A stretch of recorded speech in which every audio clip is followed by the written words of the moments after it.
This week on the West Block, international tensions on the rise, an interview with Foreign Affairs Minister Marc Garneau. This treatment of the Uyghurs is totally unacceptable. A failed mission, Operation Honor is no more. I believe, and I've heard from many, that perhaps this operation has culminated. And the exclusive new details on the harm that's been caused. It's been very isolating, very, very isolating for me. Lieutenant Navy Heather McDonald shares her experience reporting a chief of the defense staff. They tried to steal the due process that I deserve and that Adm McDonald deserves as well.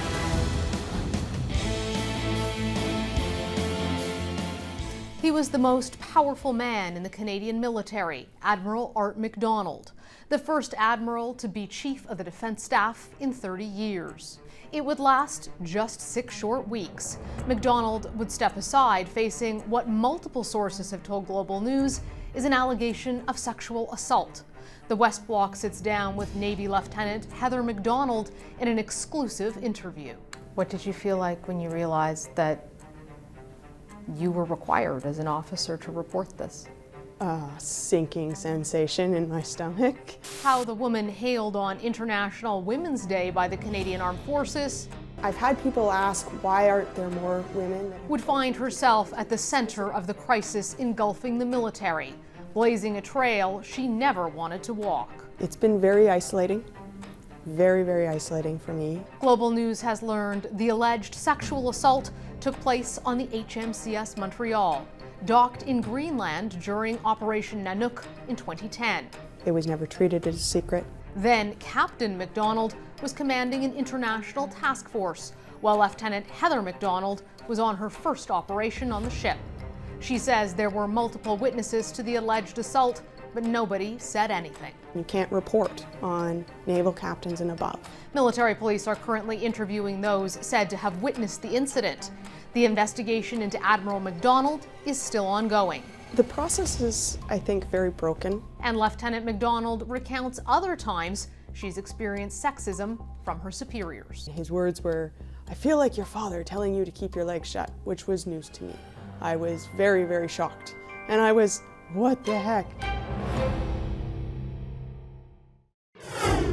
Lieutenant Navy Heather McDonald, thank you so much for joining us. Heather, we really appreciate you being willing to sit down and talk to us about your experience as a woman in the Navy, as a woman who has had to report one of the most high-profile cases of sexual misconduct in the Canadian Armed Forces.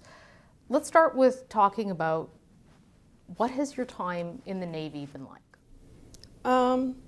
Well, I've gotten to experience things in the Navy that I never would have been able to experience anywhere else.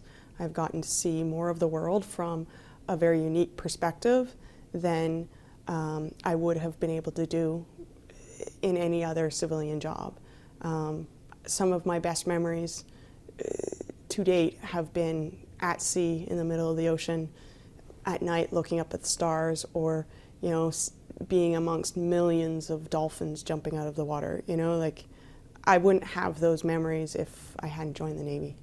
Heather, can you tell us what it's like being a woman on board a warship? Because we've talked to women in other branches, in the Army in particular, but it's so unique when you're at sea because you are literally thousands of kilometers from anywhere sometimes with this group of people. What's the dynamic like on a warship for a woman? Well, it depends on the warship, right? You're essentially in a tin can with 250 of your not so greatest best friends, with no, the ship's going 24 hours a day, so you're working 12 to 18 hours a day, 7 days a week, and you don't really have any alone time or opportunities to get away from people.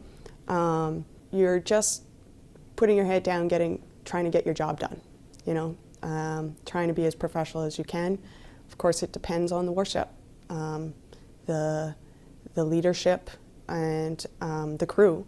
I've had supervisors tell me to my face that women don't belong in my trade and that I should do everyone a favor and voluntarily release. We asked Lieutenant McDonald what she felt comfortable telling us about what happened that night aboard the HMCS Montreal.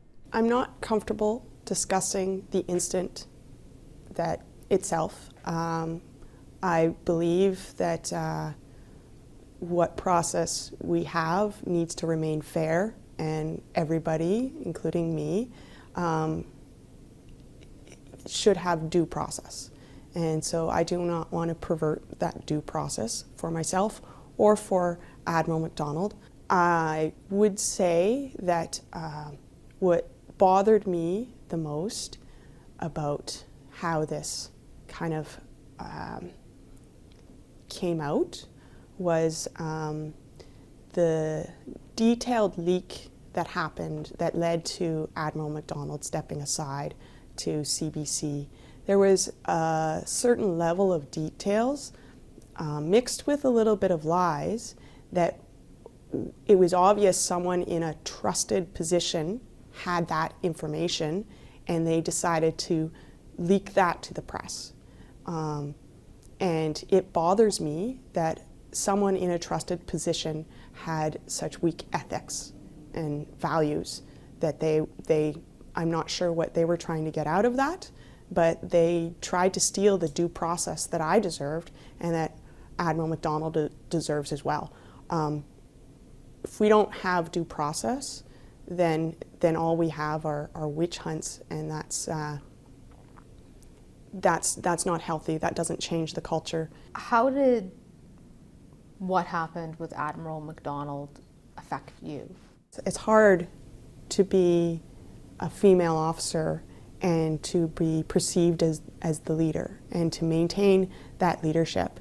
And I was just getting on board that ship and just taking over as the assistant head of department. So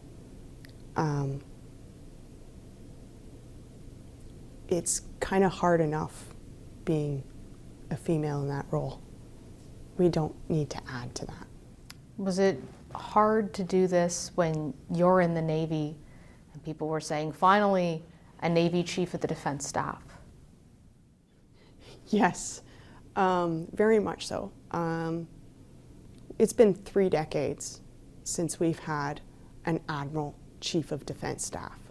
I am an engineer in the Navy, and we really need someone at the top who understands where the Navy is right now. We need very strong leadership to get the Navy through the next little while, and I feel a little bit robbed that we might lose our Admiral over this. This is, yeah. After this break, we'll be back with more of my interview with Lieutenant Heather McDonald.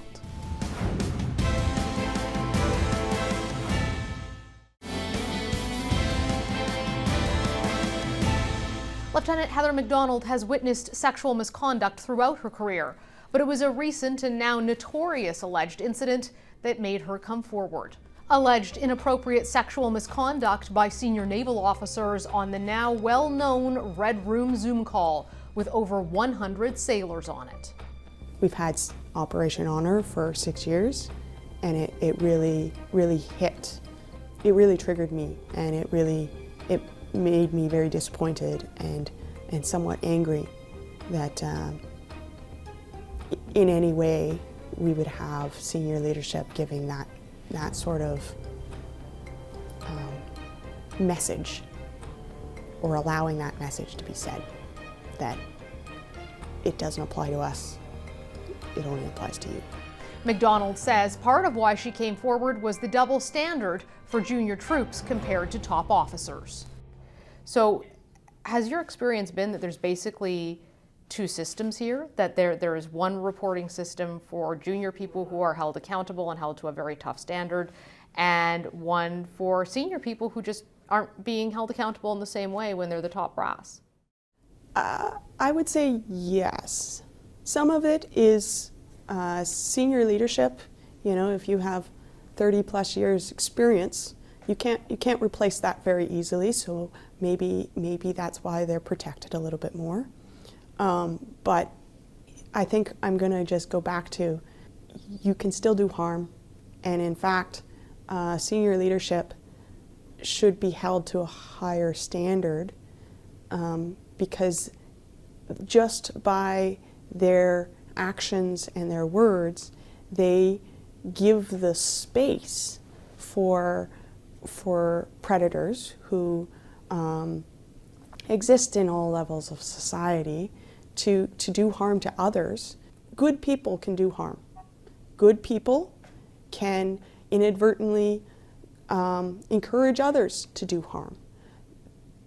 Good people who have done harm should still have consequences.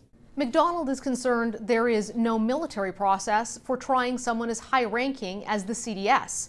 She wants a fair system for those who might come forward, one that supports victims but also protects the rights of the accused, with a spectrum of responses that allows reconciliation to take place while holding perpetrators accountable. It bothers me that we're not getting justice. I think this brings to mind one of the things I've heard the most in this whole process, and I don't quite understand why, is everybody has told me, you have all the power.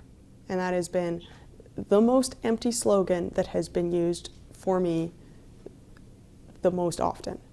And that's a lie. Even the Minister of National Defence said to the parliamentary committee that we need to give power back to the victims and survivors. So evidently that's a lie, that statement. I want a fair process. I want a justice. And you can't get that. You can't have a fair process for everyone if one person has all the power. You're never going to fix the problem if one person has all the power. It's become something that triggers me a little bit when people say, oh, you have all the power. I kind of get a little nauseous these days hearing that. We have to stop hurting our people. We don't have so many people that we can continue to do so. And we need a fair process that everyone can believe in. I tend to agree that I don't think we can get there by ourselves. We need a separate from our chain of command oversight to hold us to account. But I think what's kind of missing from the rhetoric is we also do need our own senior leadership. Are you worried about your career, having come forward? Yes. Yes, of course I am. This summer I'll have been in 17 years and I'm very proud of my service up till now. I would like to continue to serve my country. Up next, tensions flaring with China, new sanctions and next steps, an interview with Foreign Affairs Minister Marc Garneau. You're watching the West Block on Global. Canada, the United States, and the UK have come together to demand that China stop the alleged human rights abuses against Uyghur Muslims. Last week, for the first time, Canada targeted 4 Chinese officials with sanctions who are suspected of being involved in a years-long campaign of persecution of the Uyghurs.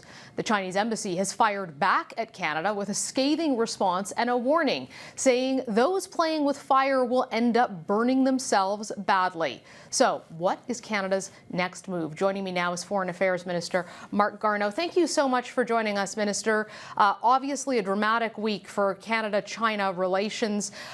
Are you concerned that China is going to take further action against Canada as a result of imposing these historic sanctions on them? We know just recently they struck out at the United Kingdom by reverse sanctioning 4 of their parliamentarians. Do you think you or members of your government might end up being sanctioned by China?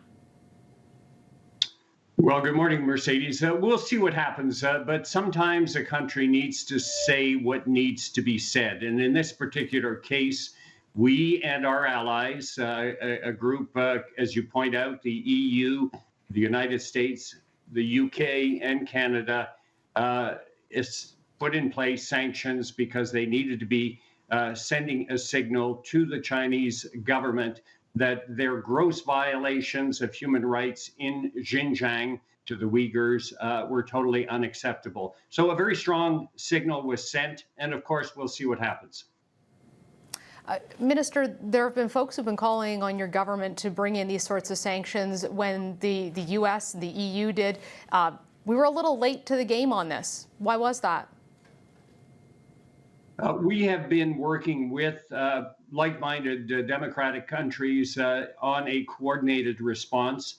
You'll notice, for example, that on the 15th of February, Canada led an initiative called the Declaration on Arbitrary Detention and State-to-State Relations. And we assembled 58 countries for that declaration, pointing out how it was totally unacceptable for a country to arbitrarily detain the citizens of another country on trumped-up charges.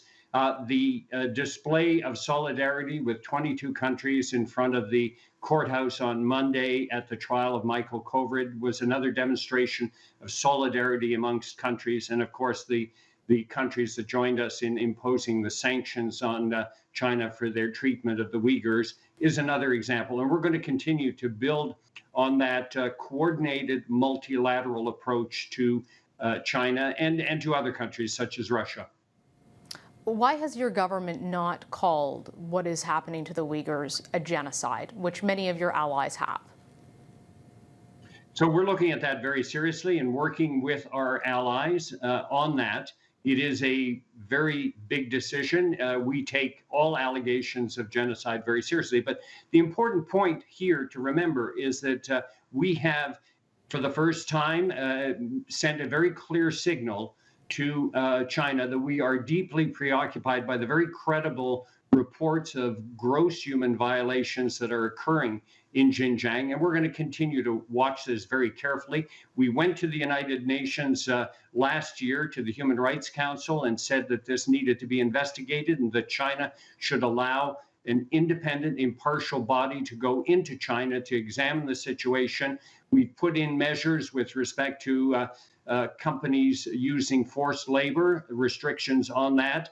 We are continuing to evaluate different measures to get the message across to China that its treatment of the Uyghurs is totally unacceptable and deeply preoccupying. Well, and you mentioned companies doing business in Xinjiang province and the concerns about the possibility of forced labor. We spoke to a member of the Uyghur community on this show a couple of weeks ago, and they were calling on the Canadian government to do more than just ask companies to police themselves, to actually take a look as a government about whether Canadian companies, and there are a significant number of them with significant investment in this region, are in fact using forced labor. Is your government willing to take a tougher stance on that and to start looking at Canadian companies that are investing there or telling them that they can't invest there? Well, we've already taken a first step, and I think that first step sends a very clear message that it is important that no product that is the result of forced labor, specifically the Uyghurs or other ethnic minorities, find its way to Canada. And Canadian industry or Canadian companies that operate in that part of the world are fully aware of that, and our indications as we're monitoring the situation are that they are respecting those restrictions. I think there's a lot of questions about how well countries are able to actually monitor this, because the Chinese government won't allow independent monitors in to look at this. They kick journalists out for reporting on it. But I want to change gears to talk a little bit about still the Chinese-Canada relationship, but the two Canadian citizens who have been on trial in China in recent weeks. We found out that the Canadian ambassador wasn't there for this. He's actually here in Canada, Dominic Barton. Why is he home at such a critical time for Canadians who are being arbitrarily detained and now tried? So let me explain to your viewers, this is a very standard procedure that the government of Canada will sometimes recall its ambassadors for discussions face-to-face. This is exactly what has happened in this particular case of Dominic Barton. It happened before we knew about the trials of the two Michaels last week. And it is to bring him back so that we can sit down with him and have a discussion about how we move forward with China. He is a key player in all of this. And this is totally standard procedure. It happens in the diplomatic world all the time. And of course, we're very ably represented by the chargé d'affaires, Jim Nicol, who did a great job in both Dandong and in Beijing at the trials of the two Michaels. So this is totally standard procedure. I know there's been some concerns about Ambassador Barton in terms of he used to be with McKinsey. McKinsey has done business close to where some of these Uyghur forced labor camps were. McKinsey says they didn't know about them. They were in close proximity. But I do want to ask you one last question about something else you said last week. You talked about the risk to citizens who are doing business in China. You warned other countries that their citizens, too, could be picked up and randomly thrown in jail as political punishment while they're doing business in China. Should Canadians still be going to China to do business there, or should they stay home because the risk is simply too high? Well, we have certainly drawn attention, hopefully to the world, of the risks associated with going to a country like China, which, if it doesn't get its way, can resort to arbitrary detention, as we've seen, unfortunately, in the case of Michael Kovrig and Michael Spavor. So we need to carry that message. Let me just say that, I've known bullies in my life, and I know that bullies can change, but they don't change unless you keep telling them that they need to change because their behavior is unacceptable. That is what Canada is doing with its like-minded allies, and we will continue to do it because arbitrary detention is totally unacceptable. You cannot arrest the innocent civilians of another country simply because you're not happy with that other country. We can have differences of opinion. That's fine. We don't resolve them that way. And that's the message that we needed to carry, and we will continue to carry to China. Does that mean Canadians shouldn't go, though, because the Canadian government can't protect them? There are no restrictions at the moment of that nature, but I think that every individual who decides that they're going to go over to China has to make their own assessment at this point. Minister Garneau, thank you so much for your time today, sir. My pleasure, Mercedes. That's all the time that we have today for the West Block. I'm Mercedes Stephenson, and we'll see you right back here next Sunday.